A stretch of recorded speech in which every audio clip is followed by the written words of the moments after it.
அந்த கல்கரில் உள்ளுக்கு செல்லக்கூடிய நிலப்பாடு இருக்கவில்லை. பின்னர் அவை அழிந்தன. இதனுடைய இந்த கல்லூரிக்கு போற மாணவனும் இதால போய் ஒருவனை நாங்கள் இழந்தோம். அதே போல வர்த்தகர்கள் போகிறார்கள். வர்த்தகர்கள் பிள்ளைகள் எல்லாம் பெற்றாரோடு செல்லுகின்ற பாதை, அதை விட கனரக வாகனங்கள் செல்லுகின்ற பாதை. அதே போலவே நாவலர் ரோட்டும் டவுனுக்கு அண்மையா இருக்கிறபடியால் கல்வி நிலையங்கள் கூடுதலாக இந்த பகுதிக்குள் இருப்பதனால் தனியார் கல்லூரிக்கு செல்லுகின்ற மாணவர்களும் இந்த பாதையினாலே போலீஸ் ஜீப் வளமான கிராமங்கள் இருக்க வேண்டும். எனவே இது சம்பந்தமான உயர் திணைக்களம், குறிப்பாக போக்குவரத்து அமைச்சர், போக்குவரத்தோடு தொடர்புடைய அனைவரும் இதிலே அக்கறை எடுக்க வேண்டும். அதே போல அவர் பிரதேசத்தினுடைய வளத்துக்கும் நாட்டினுடைய வளத்துக்கும்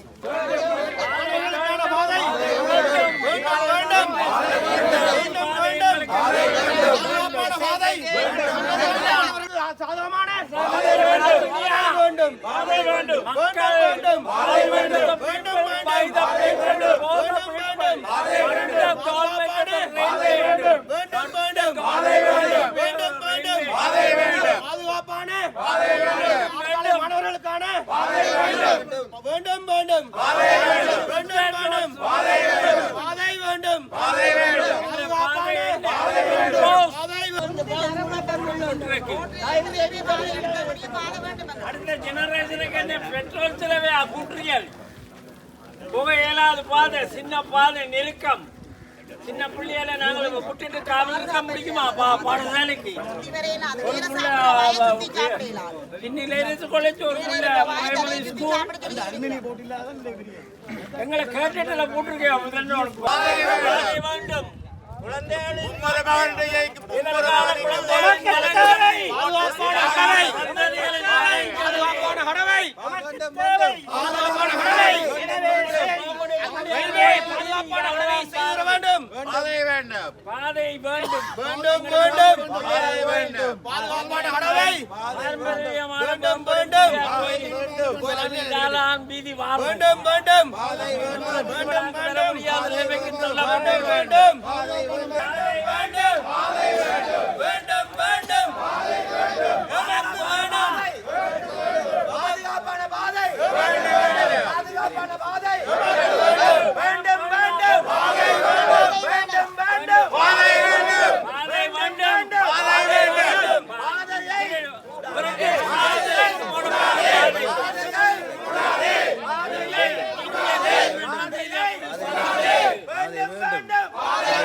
சார்பாக எங்களுடைய வேண்டுகோள் என்னவென்று சொன்னால், நூற்றாண்டு காலமாக பழமை வாய்ந்த பாதுகாப்பான ஒரு பாதையாக இருந்த ரயில்வே புறநிலை பாதை தற்சமயம் 4 பிரதான பாடசாலைகளின் போக்குவரத்து பாதைகளாகவும் அரச உத்தியோகத்தர்களின் பிரதான போக்குவரத்து பாதைகளாகவும் பொதுமக்களின் இலகு போக்குவரத்து பாதையாகவும் இருந்து வந்த காரணத்தால் இந்த பாதையினை நாங்கள் தொடர்ச்சியாக பாய்த்து வந்த நிலையிலே ரயில்வே டிபார்ட்மெண்ட் இந்த மக்களுடைய எந்த விதமான ஒரு இணக்கப்பாடும் இல்லாமல் கலந்துரையாடலும் இல்லாமல் இந்த பாதையை மூடியிருக்கிறது.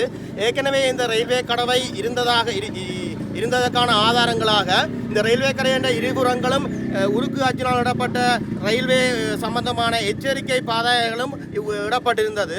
தற்சமயம் இந்த போக்குவரத்து துண்டிக்கப்பட்டதால் பல கிலோமீட்டர்கள் சுற்றி இந்த பாதையை சுற்றி மக்கள் மாணவர்கள் அனைவரும் பிரயாணம் செய்ய வேண்டியிருக்கிறது. அநேகமான மாணவர்கள் இந்த தண்டவாளத்தால் தங்களுடைய துவிச்சக்கர வண்டிகளையும் மோட்டார் சைக்கிள்களையும் ஏற்றி செல்வதனால சரியான ஒரு பாதுகாப்பற்ற நிலைமை இருக்கிறது. ஆகவே ரயில்வே திணைக்களம் இந்த பாடசாலை மாணவர்கள் மற்றும் பொதுமக்களின் நலன் கருதி இந்த பாதையை சீரமைத்து இதுக்கான பாதுகாப்பான சமிக்கைகளை அமைத்து தரும்படி இந்த மக்கள் சார்பில் நாங்கள் அனைவரும் கேட்டுக்கொள்கின்றோம். இந்த உண்மையில இந்த நெருக்கடியான காலகட்டத்தில் இந்த மக்கள் சுற்றி போகிறது என்று சொல்றதும் மற்றும் 2 பிரதான வீதிகளில் நெருக்கடியாக இருக்கிற காரணத்தால் இந்த பாதையை 4 பிரதான பாடசாலை மாணவர்களும் பாவிச்சு கொண்டிருக்கிறதால உத்தியோகத்தரும் பாவிச்சு கொண்டிருக்கிறதால தயவு செய்து இந்த பாதையை புனயத்து தரும்படி ரயில்வே டிபார்ட்மெண்ட் மற்றும் அரசாங்க அதிகாரிகள் மற்றும் ஜனாதிபதி உட்பட அனைவரையும் தாழ்மையுடன் வேண்டிக் கொள்கின்றோம். நன்றி, வணக்கம். நன்றி.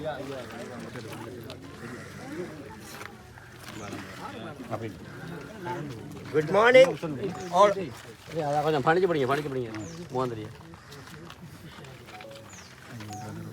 Good morning, all this public. And I am Mr. Surendran, who was born in this area. Nearly more than 60 years have passed. I am only came here because of our children. More than 1,000, 2,000 people every day they have been passing through this passage, and this passage has been here more than 100 years, which I could know because I born in this area. What I am requesting is, now they have already done the local government election, now they are asking for provincial election, everything is going on. What I am asking is, who is responsible in this area? Just imagine, everyone should know. Mayor is the only person who is responsible for whole area of this Jaffna Peninsula. Without the concern of the mayor, who could remove all these type of things, which is done more than 50 years ago.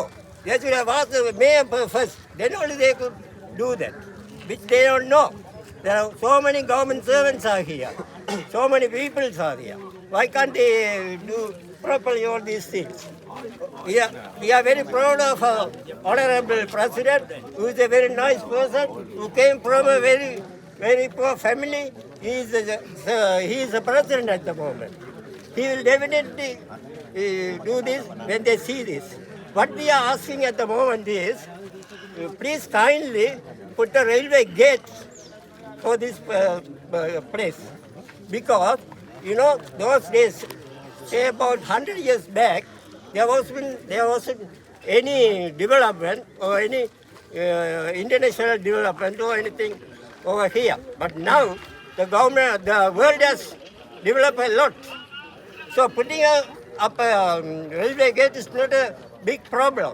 I am sure that our Honorable President will definitely do it once he sees this event. We are requesting all his government servants do this for the sake of this area of people, and we will be very thankful to those people who will do it very soon. Thank you very much. Yeah, before you make any request to the government or railway department about this? Our former Minister, Honorable Douglas Devananda has been given here. No, problem started now. So I'm asking about today or yesterday. No, not yet now. Okay. Last time when the mayor was here, most of the people came here, but they didn't took their. Ankian Ramadan MP. Most of the people from the political side they came and do this here. Mayor also came here. We are only requesting to put the railway gate and save the people of this area, and especially for the school children to pass through. That will be a great thing for us. I am sure they will do it. Yeah, all students are studying in Jaffna Hindu College. These areas, all people, these people's houses, every. முதலில் நாங்கள் இதை புரிந்து கொள்ள வேண்டும். இது நீங்கள் பார்ப்பீர்கள், இது ஒரு ஒழுங்க இடையில மறைச்சிருக்காண்டு விஷயம். ஆனால் இந்த பாதையின் முக்கியத்துவத்தை நீங்கள் விளங்க வேண்டும். நான் இந்த பாதையை ஒரு 45 வருஷமாக நான் பயன்படுத்திய பாதை இந்த பகுதியிலே அதில் நான் என்னுடைய வீடு என்ன பள்ளி பராயத்தில் கிட்டத்தட்ட நாங்கள் ஒரு 6 வயதுன்னு பார்த்தா எனக்கு ஒரு 53 வயது. நாங்கள் 45 வருஷத்துக்கு மேலே இந்த பாதையை பாய்ச்சிட்டோம். அது இருந்த பாதை ஆனால் அதே நேரம் நாங்கள் இதைவிட முக்கியத்துவம் குறைந்த சிறிய பாதை இருக்குது, அங்கால லேடிஸ் கொஞ்சம் ஒரு பாதை இருக்குது, அதுக்கு ஒரு பாதுகாப்பு கடை போட்டுப்பட்டிருக்குது. அதை தாண்டி அதுக்கு அங்கால கிட்டத்தட்ட ஒரு 500 யார்டில் ஒரு பாதை இருக்குது. அது ஒரு 4-5 வீட்டுலாம் முடியுது. அதுக்கு எவ்வளோ கிட்டத்தட்ட 3 மீட்டர் 2.5 மீட்டர் வரை உயர்த்தி அந்த ஒரு 2-3 வீடுகளுக்கு மட்டும் முடிகிற ஒரு பாதையை போட்டு தந்திருக்கார்கள். ஆனால் இந்த பாதை அப்படி இல்லை, 2-3 வீட்டுக்கு கொடுத்திருக்கார்கள். இது எப்படி என்றால் இந்த பாதை எங்களுக்கு இந்த மேற்கு பக்கமாக பிரவுன் ரோடு ஒரு பெரிய வீதி, அங்கே கல்லூரி வீதி 2 வீதி, மற்ற கிளாக் டவர் வீதி, சரி மணிக்கூட்டு ஒழுங்கு, அந்த 3 பக்கம். இங்கால பக்கத்தில் அதே மாதிரி அன்னசத்திர வீதி, முதலாம் ஒழுங்கை பிரிவொண்டு இருக்கு, 3 வீதி, 3 6. இந்த பக்கத்திலே ஒரு வீதி, இந்த பக்கத்திலே 3 வீதி, எல்லாம் 9 வீதிகளுடைய மக்கள் இதான போக்குவரத்தை பாவிக்காது. ஏனென்றால் இது ஒரு ஷார்ட்கட்டாக இருக்கிறது. அதுவும் இந்த எரிபொருள் பாவனை பிரச்சனை எங்களுக்கு இன்னும் இப்படி சொல்ற மூக்கை இப்படி தொட வேண்டி அப்படி இயலாது. சரியான முக்கியத்துவம் வாய்ந்த பாதையாக இருக்கிறது. நிறைய குடும்பங்கள் அதே நேரம் தூரடைந்து வருவர்கள் கூட டிராஃபிக்கை குறைப்பதற்காக, விபத்துகளை குறைப்பதற்காக இந்த பாதையை பயன்படுத்தி வந்திருக்காங்க. கிட்டத்தட்ட 45 வருடமாக அதை ஒரு 2-3 வீட்டிலே முடிகிற ஒரு பாதைக்கு அங்கே 2.5 மீட்டர் உயர்த்தி அதை கொடுத்த அந்த திணைக்களம் எங்களுக்கு இதை போட்டு தர தயவு செய்து கலைக்காதீர்கள், விளங்கப்படுத்த வேண்டும். இப்போ இது முக்கியமான விடயம் கொடுத்திருக்காங்க. அதுக்கு என்ன காரணம் கூறப்பட்டிருக்கிறார் ரயில்வேயில், இந்த பாதை மார்க் பண்ணப்படவில்லை என்று. அதுக்கு மக்கள் நாங்கள் காரணம் இல்லை, எங்களுக்கு இந்த பகுதி விதானே இருந்தார். அவர் முதல் முறை மார்க் பண்ணல, அவர்கிட்ட சொன்னோம் மார்க் பண்ணணும். அவர் 2ஆம் தடவை மார்க் பண்ணல, 3ஆம் தடவை சொன்னார்கள் மார்க் பண்ணுவோம். அவர் மார்க் பண்ணாமல் போயிட்டார். அவர் மார்க் பண்ணால்தான் அது பிள்ளையாம். ஒரு விதான கிராம நிலதாரி, ஒரு அரசு அதிகாரி விட்ட பிள்ளைக்கு இவ்வளவு மக்களும் பாதிக்கப்பட வேண்டுமா? நான் கேட்கிறேன், அந்த பிள்ளையை அரசாங்கம் திருத்த முடியாதா? அரசு அதிகாரி விட்ட பிள்ளைக்கு நாங்கள் எத்தனை உயிர்களை இங்கே பலியாக்கி இருக்கிறோம். ஒரு மாணவன் விபத்துக்குள்ளாகி ஜாலிந்து கல்லூரி விளையாட்டு போட்டிக்கான ஒழுங்கை செய்துவிட்டு இரவு வரும்போது இது பிணமாக சாய்ந்தான். இன்னொருடைய உயிர் போயிருக்கிறது. ஆனால் அதன் பின்னர் ஒரு அந்த விபத்து நடந்த பின்னர் போலீசாரின் பாதுகாப்புடன் இதில் ஒரு கடவை இருந்தது, தற்காலிக கடவை இருந்தது, ஒருவர் கடமையாற்றி இருந்தார். அதன் பிறகு கோவிட் பெருந்தொற்று காலத்தின் பின்னர் அதையெல்லாம் பிடுங்கி எறியப்பட்டு இது உங்களுக்கு இல்லை, இந்த பாவை பயன்படுத்த முடியாது, இதில் ஒரு போட்டை போட்டுட்டு போயிருக்குங்க. அந்த போட்டை போடுற வேலை சுலபம் அந்த டிபார்ட்மெண்ட்டுக்கு. அந்த விதானை எந்தவித அக்கறையும் இன்றி 3வது சந்தர்ப்பத்திலும் அதை பதியாமல் சென்று விட்டார். இந்த பாதையை லொக்கேட் பண்ணாமல் விட்டார். அது எங்களுடைய குற்றம். அதற்காக எங்களை தாண்டிப்பதான் வந்த அமைச்சரும் இதற்கு எங்களுக்கு எந்த பதிலும் சொல்லவே சென்று விட்டார். நாம் யாரிடம் இதை கூறுவது? 6 பேர் வந்தோம், 5 பேர் வந்தார்கள். என்னுடைய மருமகன் பள்ளி செல்கிறான். அவன் தன்னுடைய யூனிமோட வந்து சொன்னான், நான் இவ்வளவு பாவிக்கிறேன் மாமா, இதை போட்டு தாங்க கொண்டு. அந்த வீடியோலாம் நான் பார்த்தேன், பேப்பர்லேயும் இருந்தது. ஆனால் எதுவும் நடக்கவில்லை. எனவே இறுதியாகத்தான் நாங்கள் இதை ஒரு இவ்வளவு மக்கள் திரண்டு நாங்கள் இதை ஒரு பதாதைகளோடு நீக்கிறோம். ஏதாவது நமக்கு யாராவது செய்வார்கள், ஒரு விடிவு வரும் என்று. எனவே தயவு செய்து 9 வீதிகள் சந்தித்து போக்குவரத்தை பாதுகாப்பாகவும் டிராபிக்கை குறைப்பதற்காகவும் நாங்கள் பயணம் மேற்கொண்ட இந்த பாதையை மீண்டும் பாதுகாப்பான பாதையாக போட்டு தரும்படி கேட்கிறோம். அது அவர்கள் இலகு. 4 வீட்டில் முடிகின்ற பாதையை 2.5 மீட்டர் உயர்த்தி போட்டிருக்கிறீர்கள். அதுவும் அதிலே மிகவும் போக்குவரத்து குறைந்த ஒரு பாதையை போட்டிருக்கிறார்கள். இதை விதானை மார்க் பண்ணல என்று போட்டால், மார்க் பண்ணாட்டி நீங்கள் காலங்காலமாக எங்களுக்கு பாதை இல்லையா? அதை ஒரு சிறிய பிள்ளையை அரசாங்கம் திருத்தி தராதாங்க. எனவே இதோட தொடர்புடைய அரசாங்கங்கள் அதை ஒத்துழைத்து அதை கோஆர்டினேட் பண்ணி இந்த விஷயத்தை ரயில்வே திணைக்களத்துக்கு அழுத்தம் கொடுத்து எங்களுக்கு இதை எவ்வளவு விரைவாக முடியுமோ இந்த பாதையை எவ்வளவு விரைவாக கொடுத்தர வேண்டும் என்று நாங்கள் ஒரு கோரிக்கையை முன்வைக்கிறோம். இவ்வளவு மக்களும் இன்றைக்கு இந்த பகுதி மக்களால் நடத்தப்படுகின்ற இந்த போராட்டம் இன்று மட்டும் நடத்தப்பட்ட போராட்டங்கள் அல்ல. கடந்த பல வருடங்களாக இந்த பகுதி மக்களுடைய மிக நீண்ட கால கோரிக்கையாக இந்த அன்னசத்திர வீதி புகையிரத கடவையை பாதுகாப்பான ஒரு பாதையாக மாற்றப்பட வேண்டும் என்பது இந்த பிரதேச மக்களுடைய மிக நீண்ட கால கோரிக்கையாகும். உண்மையில் இன்றைக்கு இந்த பிரதேச மக்களால் நடாத்தப்படுகின்ற இந்த போராட்டமானது எந்த ஒரு திணைக்களங்களுக்கு எதிராகவோ அல்லது யாருக்கு எதிராகவோ நடத்தப்படுகின்ற போராட்டம் அல்ல. இது இந்த மக்களுடைய நீண்டகால அபிவிருத்தி கோரிக்கையை நிறைவேற்ற வேண்டும் என்கின்ற ஒரு பேரவாவுடன் நடாத்தப்படுகின்ற போராட்டம். உண்மையில் இன்றைக்கு நான் நினைக்கின்ற விடயம் என்னவென்று சொன்னால், இந்த பகுதி மக்கள் பலவாறு ஏமாற்றப்பட்டிருக்கின்றார்கள் என்பதுதான் உண்மையான உண்மை. அவர்களுக்கு நம்பிக்கை கொடுக்கப்பட்டு பல வருடங்களாக இதை புனரமைத்து தருவோம், பாதுகாப்பான வீதியாக மாற்றுவோம் என்கின்ற அந்த நம்பிக்கையை கொடுத்து ஏமாற்றி இருக்கின்றார்கள் என்பது மறக்க முடியாத உண்மையாகும். உண்மையில் 2018ஆம் ஆண்டு யாழ்ப்பாண மாநகர சபையிலே இந்த பாதையானது புனரமைக்கப்பட வேண்டும், அதன் அத்தியாவசியத்தை உணர்ந்து இலங்கை புகையிரத திணைக்களத்துக்கு ஒரு கடிதம் அனுப்பப்பட்டது, இதனை புனரமைத்து தருமாறு. அதற்கு பிற்பாடும் இந்த மக்கள் மிக நீண்டகால போராட்டங்களை செய்தார்கள். யாழ்ப்பாணம் இந்து கல்லூரியிலே நடைபெற்ற நடமாடும் சேவையிலே இந்த பகுதி மக்கள் பல ஆவணங்களுடன் சென்று அந்த பகுதியிலே புகையிரத திணைக்களத்துடன் பல ஆவணங்களை கொடுத்து சுட்டிக்காட்டியிருந்தார்கள்.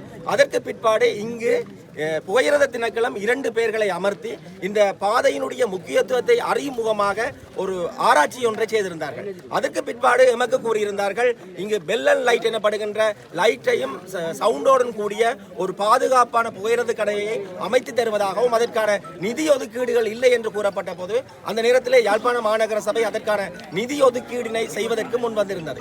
ஆகவே இவ்வாறு பல நம்பிக்கைகள் கொடுத்து ஏமாற்றப்பட்ட நிலையிலே இன்றைக்கு இந்த பாதையானது கிளறி எடுக்கப்பட்டிருக்கின்றது. உண்மையில் நான் நினைக்கின்றேன், இலங்கையிலே எந்த ஒரு இடத்திலேயும் நடைபெறாத ஒரு அதிசயம் இந்த பகுதியிலே நடைபெற்றிருக்கின்றது. என்னவென்று சொன்னால், இந்த நீராவி பிள்ளையார் கோயிலிருந்து இங்கு வரைக்கும் செல்கின்றது புரோன் வீதி 1ஆம் ஒழுங்கை என்று சோலை வரிகளில் காணப்படுகின்றது. எங்கேயாவது ஒரு வீதியை இரண்டாவதாக மறைத்து அங்கால ஒரு பகுதி இங்கால ஒரு பகுதி என்று மாற்றுகின்ற அதிசயம் இந்த மண்ணிலே தான் நிகழ்ந்திருக்கின்றது. இன்றைக்கு அந்த பகுதியிலே இருக்கின்றவர்கள் இந்த பகுதியிலே இருப்பவருடன் தொடர்பு கொள்கின்ற ஒரு சமூக பிரிவு கூட இன்றைக்கு ஏற்பட்டிருக்கின்றது என்பது ஒரு வருந்தக்கூடிய விடயமாகும். ஆகவே ஒரு வீதியானது இடைவெளியிலே மறைக்கப்பட்டிருக்கின்றது என்பதுதான் இங்கு உண்மையை ஒழிய, ஆனால் ஒரு பிரதேசத்தினுடைய அபிவிருத்தி என்பது அந்த மக்களுடைய பாதுகாப்பு கருதி, அந்த மக்களுடைய மனம் கருதி அந்த பாதையை அமைத்துக் கொடுப்பதுதான் அந்த பிரதேசத்தினுடைய அபிவிருத்தியை ஒழிய, அந்த பிரதேச மக்களுடைய விருப்பத்திற்கு எதிராக அந்த பாதையை மறைப்பது என்பது ஒரு பிரதேசத்துக்குரிய அபிவிருத்தி ஆகாது. இரண்டாவது விடயம், இலங்கை புகையிரத திணைக்களம் ஒரு விடயத்தை கூறியிருந்தது, இந்த வீதியினையும் காப்பட் வீதியாக மாற்றி தருகின்றோம், இது ஒரு இணைப்பு வீதியாக இருக்கும் என்று.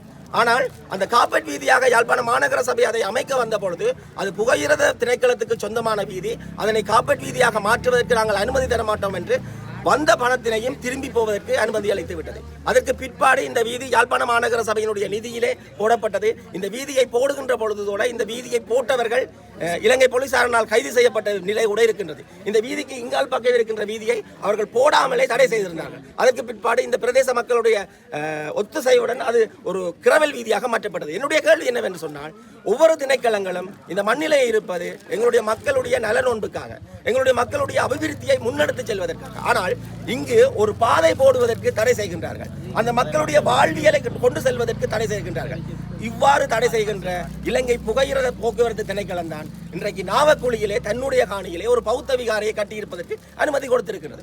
ஆகவே பிரதேசத்துக்கு பிரதேசம் எங்களுடைய மக்களுடைய மனங்களை அறியாமல் செய்கின்ற இவ்வாறான செயல்கள் நிறுத்தப்பட வேண்டும். உண்மையில் இந்த பாதையானது மக்களுடைய போக்குவரத்து பாதைக்கு அப்பால் எங்களுடைய மாணவர்களுடைய யாழ்ப்பாணம் இந்து கல்லூரி, யாழ்ப்பாணம் இந்து மகளிர் கல்லூரி போன்றவர்களுடைய ஒரு பாதுகாப்பான பாதையாக காணப்படுகின்றது. இன்றைக்கு அவர்களும் மிகப்பெரிய இடர்களை சந்தித்திருக்கின்றார்கள். ஆகவே எல்லா மட்டங்களிலும் இருந்து எழும்புகின்ற இந்த கண்டன குரல்களை கருத்தில் எடுத்துக்கொண்டு இந்த மக்களுடைய மிக நீண்ட கால கோரிக்கையாக இருக்கின்ற இந்த பாதையானது புனரமைக்கப்பட வேண்டும், அது ஒரு பாதுகாப்பான பாதையாக மாற்றித்தர வேண்டும் என்பதே எங்களுடைய கோரிக்கையாகும். நன்றி. ஏற்கனவே நான் குறிப்பிட்டிருந்தேன், பாடசாலை மாணவர்கள் பாதுகாப்பு தொடர்பான போலீஸ் உத்தியோகத்தர்களுடைய வாகனங்கள், டெலிகாம் நிறுவனத்தினுடைய வாகனங்கள், ஏனைய வாகனங்கள், இப்படியாக எல்லா வாகனங்களும் செல்வதற்குரிய ஆதார படங்கள் கொடுக்கப்படுகிறது. இந்த படங்களை ஏனைய பொதுமக்களுடைய பார்வைக்காகவும் திணைக்களங்களுடைய பார்வைக்காகவும் போட்டு தருமாறு அன்பாக பணிவாக கேட்டுக்கொள்கிறோம்.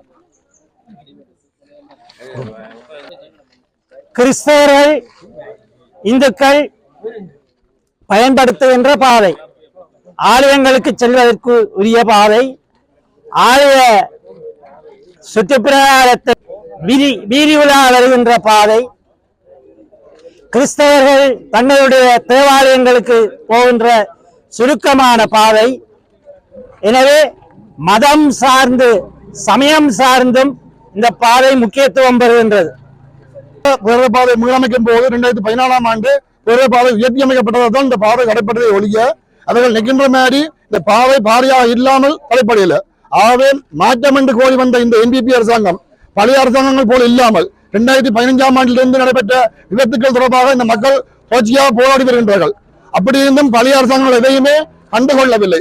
இந்த அரசாங்கமாவது கண்டுகொண்டு நான் மாற்றம் தருவேன், பழைய அரசாங்கம் விடமாட்டோம் என்று சொல்லி வந்த இந்த NPP அரசாங்கம் எங்களுடைய கோரிக்கையை ஏற்று இந்த பாதையை மக்களுக்குரிய பாதுகாப்பான கடவையோட கூடிய ஒரு பொது பாதையாக மாற்றி தரணும்.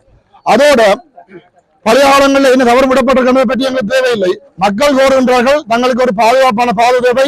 ஏற்கனவே கூறியது போல பல லட்சக்கணக்கான அல்ல பல்லாயிரக்கணக்கான மாணவர்கள், பல்லாயிரக்கணக்கான அரசாங்க உத்தியோகத்தர்கள், அரசு திணைக்கள வாகனங்கள், போலீஸ், ராணுவம், தபால் நிலையம் போன்ற அரசு திணைக்கள வாகனங்கள் கூட இதாலே பயணம் செய்திருக்கின்றன. ஒரு பாதை இல்லாத பாதையிலே எவ்வாறு அவை பயணம் செய்தன? ஆக இது ஒரு பொதுவான பாதை. மக்களுடைய கோரிக்கையை ஏற்று இந்த பாதையை பாதுகாப்பான பாதையாக அமைத்து தர வேண்டும். தனியே காசு இல்லைன்னு சொன்னால் நாங்கள் எல்லாரும் சேர்ந்த உண்டியல் வச்சியில காசு சேர்த்து தரோம். அரசாங்கம் சொல்லட்டும் காசு இல்லை அதான் பாதப்படுன்னு சொன்னால் நாங்கள் உண்டியல் வச்சு காசு சேர்த்து தரோம். இந்த பாதையை போட்டுத்தாங்க. அது எல்லாரும் மக்களும் ஒன்றானே. மக்கள் சேர்ந்து காசு சேர்த்து தரோம். நாங்கள் பாதை எங்களுக்கு வேணும். எத்தனையோ சின்ன பிள்ளைகள் போகிற இடங்கள் அல்லது தூர இடங்கள் போக்குவரத்து பாதையை சுகமாக போகணும். பாதை வேணும். பொதுமக்கள் மற்றும் ஊடகவியலாளர்கள் மற்றும் இந்த பிரதேச மெம்பர் எல்லாருக்கும் நன்றி கூறிக்கொள்கிறேன். கலைக்கட்டும். அதோட இந்த போராட்டம் இந்த பாதை சரியாக அமையும் மட்டும் தொடர்ச்சியாக நடக்கும். கடைசியாக நீங்கள் கேட்டவர் இந்த நாங்கள் இந்த போராட்டம் செய்ய முன்னும் இது தொடர்பாக உரிய துறைக்கு அறிவிக்கப்பட்டதான்னு கேட்டவர். ஆனால் எங்களுக்கு எந்த அறிவித்தலும் இல்லாமல் வேலை நாளிலே கடந்த திங்கட்கிழமை வந்து தங்கட பாடல ஒரு அறிவித்தலும் இல்லாமல் கேடு எரிஞ்சு போட்டு போனது. அதாலும் இன்றைக்கு கூடியிருக்கிறோம். எங்களை முன்னறிவித்த கொடுத்து இந்த டேட்ல வந்து நாங்கள் விட போறோம்னு சொல்லியிருந்தால் நாங்கள் உயிர் நடவடிக்கை எடுத்துப்போம். 2015 ஆண்டு பிப்ரவரி மாதம் நடந்த ஒரு விபத்தை தொடர்ந்து அன்றிலிருந்து இன்றைக்கு கிட்டத்தட்ட 17 வருஷமாக நாங்கள் போராடி கொண்டிருக்கிறோம். சரியான பாதை வேணும் என்று. இடையில ரயில்வே திணைக்கிழமை கொண்டு கல்லு பறிச்சு உயர்த்தி விட்டவே தற்காலிக பாதையா ஏழை கொண்டு கல்லு பறிக்க வேணும். இங்க பாதை இருந்தது, மக்களை சமாதானப்படுத்தணும் தான் இருந்தது. அதே நேரம் ஏற்பட்ட விபத்தை அடுத்து போலீசார் தாங்கள் காசு கொடுத்து ஒரு வேலை கமத்தி தற்காலிக பணி கமத்தி ஒரு தற்காலிக கடவுள் செய்திருந்தது. அது ஏன் செய்ய அது எந்த கணக்கில் காட்ட போயும் அதெல்லாம் என்ன ஏன் செய்தவன் இங்கே பாதை இருந்து மக்களுக்கு அவனுக்கு தேவை என்ன இருந்தது. ஆகவே நாங்கள் யாரையும் பிழை சொல்ல விரும்பல. எங்களுக்கு தேவை பாதுகாப்பான பாதை. நாங்கள் பாதுகாப்பான பாதை வரை மட்டும் தொடர்ச்சியாக முடியுமான வடிவங்கள்ல இதற்கான போராட்டங்களை முன்னெடுப்போம். நன்றி.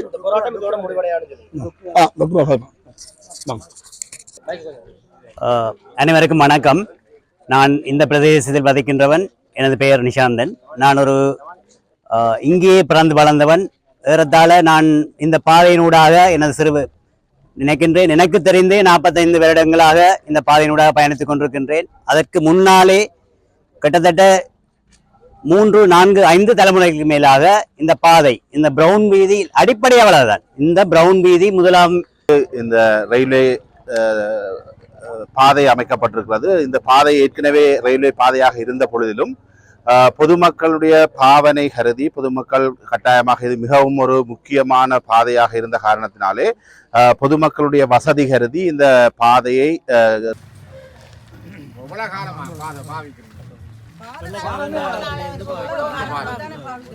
யூரோப்பியன் காலத்தில் இந்த பிரிட்டிஷ் கவர்மெண்ட் போட்ட காலத்திலிருந்து இந்த ரோட் நாங்கள் பாவிக்கிறோம்.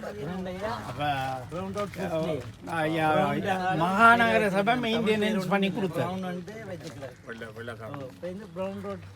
ஃபர்ஸ்ட் லேன் இது, செகண்ட் லேன் அங்கால அப்படியே போய் நிறைய கொண்டாடி வரையும் லேனுகள் நின்று போய்கொண்டிருக்கு. அப்போ ஆரம்பம் ஆரம்பமையா அது பாதிக்கிறோம் தானே. Railway ground road first lane வந்து அந்த பெண்டோட முடியுது. அதை க்ராஸ் பண்ணி போட்டால் வாழ்ந்த இதுக்கு இருந்த அந்த அளவு குடிக்கும் பாதுகாப்பு கோச் வேறு கவர்மெண்ட் ட்ரெயின் போய்கின்ற டபுள் தண்டவாளம் போட்டு அதுக்குள்ள ரோட்டு போட்டு அப்புறம் அப்படி ரோட்டு வருது. எல்லாம் ஏறி வரணும். லோரி எல்லாமே நிலமட்டம் முந்தி ரயில்வே வந்து தண்டவாளத்தோட நின்று நடுவில் தார் போட்டு அங்காலும் தார் போட்டு 2 தண்டவாளம் சேஃபாக இருந்தது. இப்போ அந்த தியேட்டர் இப்போவும் என்னன்னா இந்த ஸ்டேஷனுக்கு போகிற ரோட்லையும் அதில் போட்டுருக்கு. அப்படித்தான் நடுவில் இருந்தார் அப்படித்தான் அப்படி இருந்தது. அப்போ ஒரு பிரச்சனையும் இருக்குது. குடித்தவும் உண்டை. அப்புறம் ரெயின் வாரது தெரியும். இப்போ ரெயின் வாரது தெரியாது. இப்படத்துக்கு வந்தோம்னா தெரியும். இப்போ நான் பாவித்த ரோட் தானே பாவிக்காம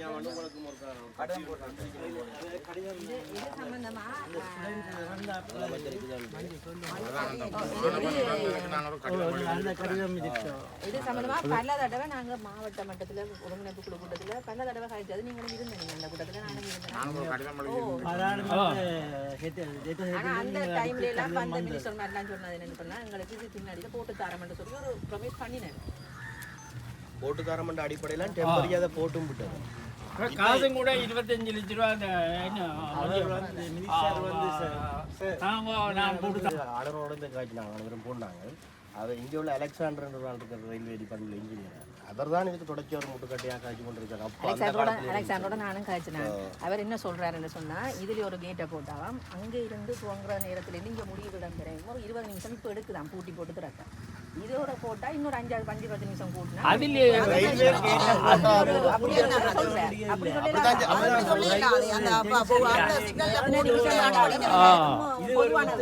அங்கீகரிக்கப்பட்ட பாதையா அரச பாதையா வந்துட்டு அது ஒரு காரணமா அவர் சொல்லிடலாம். அது ஒரு காரணமா பாதுகாப்பான கடவேரிக்கைக்கு ரயில் இன்ஜின் டிரைவருக்கு வந்து ஸ்லோ பண்ணணும். குடும்பம்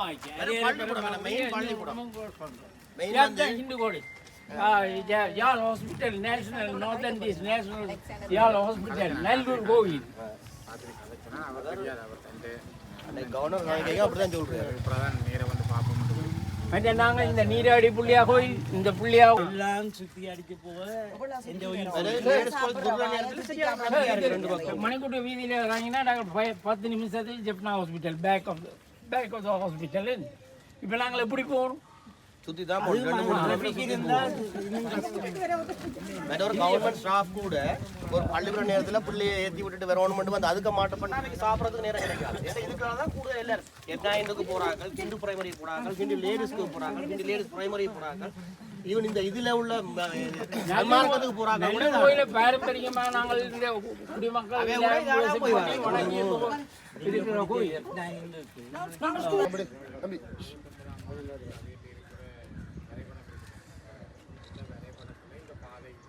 ரயில்வே இதை உயர்த்தினவராக தான் நாங்கள் எங்களுக்கு பிரச்சனை ஒழிக்கணும். இது வரைக்கும் அப்போ போய் வந்த பாதையில் தடை செய்ய நாங்கள் இரவோடு நாங்கள் எங்களுக்கு ஏதாவது செய்வீரம் மட்டும் தான் நான் எதிர்பார்த்து கொண்டு இருந்தோம். இரவோடு இரவாக தான் செய்கிறோம். கடன் வந்து நான் பாதை கூட போயிடுமா தண்டவாளம் அங்க வரையும் போட்டு இந்த இடவழியை விட்டு அங்கால போட்டுக்கணும். அப்ப நாங்கள்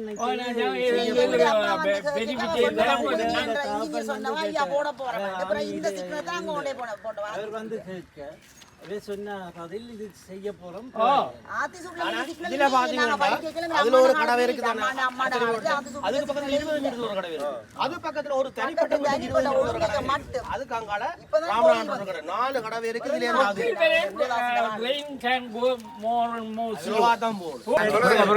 எல்லா இடத்துல பொறுங்க பாக்குறோம். நான் சில சொல்யூஷனுக்கு ஏதாவது உங்கள்கிட்ட ஐடியா இருக்கா, நீங்க எதுவும் சிந்திக்கிறீங்களான்னு கேட்கறது தான் அதை கேட்கறது. நீங்க அப்படி கேட்க கூடாது, இப்படி கேட்க கூடாது.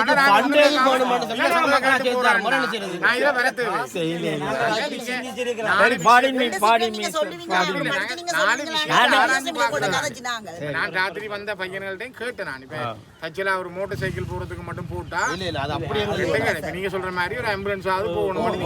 என்ன சொல்றீங்க? நீங்க சொல்ற ரெண்டு கடை சொல்றீங்க, அதுக்கு விளக்கம் என்னடா? நியாயம் சரி, அங்கேயும் தெரியுது இங்கேயும் தெரியுது. ஆனா ரெண்டு நெருக்கடி அவர்களுக்கு எது சார்பா இருக்குது? கடவை திணைக்களத்தை சேர்ந்தவர்களுக்கு எது சார்பா இருக்குது? அவை டக்குன்னு சொல்லினோம் அந்த பக்கத்துல 100 மீட்டர்ல கடவை இருக்கு. ஒருங்கம்மா அவை சொல்ற காரணம். இப்ப நானும் ராத்திரி அலெக்சாண்டரோட அவைக்கு முன்னால காய்ச்சேன். நம்பியாக்களுக்கு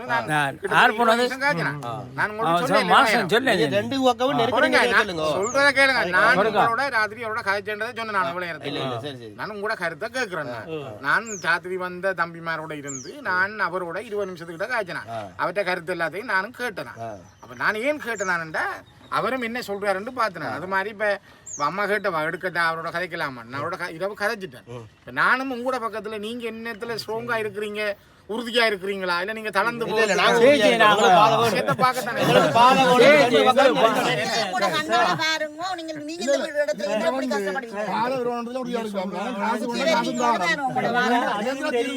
தெரியுது.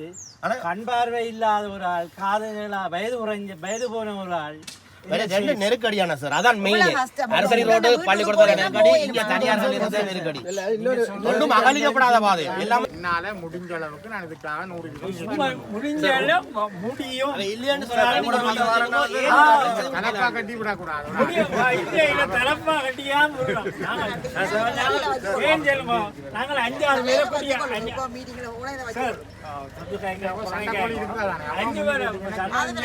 யாழ்ப்பாணம் பிரவுன் வீதி 1ஆம் ஒழுங்கை அன்னசத்திரலியனுக்கு போகின்ற பாதையில் ரயில்வே கடவை கிட்டத்தட்ட அந்த மக்களுடைய கருத்துப்படி 300 ஆண்டுகளுக்கு மேலாக பாரம்பரியமாக தாங்கள் பாவித்து வந்த பாதை. இந்த பாதையை திடீரென ரயில்வே திணைக்களத்தைச் சேர்ந்த அதிகாரிகள் பாவிக்க முடியாதவாறு அதிலிருந்த பொருட்களை அகற்றி அந்த பாதையை தடை செய்திருக்கிறார்கள். இதனால் அந்த மக்கள் தங்கள் மிகப்பெரிய அசௌகரியங்களை சந்திப்பதாக எனக்கு முறையிட்டிருந்தார்கள். நான் இன்று வந்து நேரடியாகவும் அந்த இடத்திலே பார்வையிட்டு மக்களோடு பேசியிருந்தேன். ஒரு பாரம்பரியமாக வரலாற்று ரீதியாக தாங்கள் பாவித்த பாதையை மக்கள் பெருக்கம், நகர வடிவமைப்பு மற்றும் மாநகர ஆட்சிக்குட்பட்ட எல்லையிலே ஒரு விடயத்தை செய்கிற பொழுது அந்த மக்களுடைய கருத்துக்களை கேட்டு அவர்களுடைய நடவடிக்கைகளை தொகுத்தெடுத்த பின்னர் புகையிரத திணைக்களம் இந்த விடயத்தை கையாண்டிருந்தால் பொருத்தமானதாக இருக்கும். சம்பந்தப்பட்ட அதிகாரிகளோடு நான் நேற்றும் கதைத்திருந்தேன். இன்றும் நான் தொடர்ந்து வடக்கு மாகாண ஆளுநர் மற்றும் புகையிரத திணைக்கள அதிகாரியோடு பேசி நிரந்தரமாக இந்த மக்கள் பாவித்த இந்த பாதையை தொடர்ந்து பாவிப்பதற்கான முழு முயற்சிகளையும் மேற்கொள்வதற்கான வழிவகைகளை மேற்கொள்வது எங்களுடைய கடமை என நான் பொறுப்படுத்திருக்கிறேன். அது தொடர்பான முழு முயற்சிகளையும் நான் மேற்கொள்வேன். இதை உயர்த்தி இந்த மக்களோட போக்குவரத்தை தடை செய்திருக்கணும். இந்த பாதை வந்து 4-5 பிரதான பாடசாலைகள் ஒரு போக்குவரத்து பாதை, இலகு போக்குவரத்து பாதை.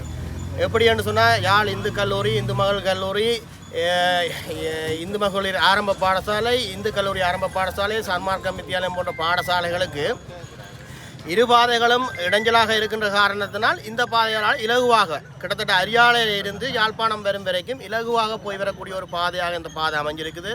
இதால் அரசாங்க உத்தியோகத்தர்களும் பொதுமக்களும் இன்றைக்கு முந்தி குடும்பங்கள் குறைவாக இருந்தது, இப்போ ஆயிரக்கணக்கான குடும்பங்கள் இதுகளால் போக்குவரத்து செய்யணும். இந்த பாதையை எங்களுக்கு காலங்காலமாக போட்டுத்தரோம்னு சொல்லி இந்த எல்லா அரசாங்கங்களும் சொல்லி கொண்டிருக்கின்றன. நடைமுறைக்கு சாத்தியமாக இதை போட்டு தெரியல. தற்காலிக பாதையாக இருந்ததை கூட இப்போ போக்குவரத்து செய்ய முடியாமல் எங்களுக்கு துண்டிச்சிருக்கணும்.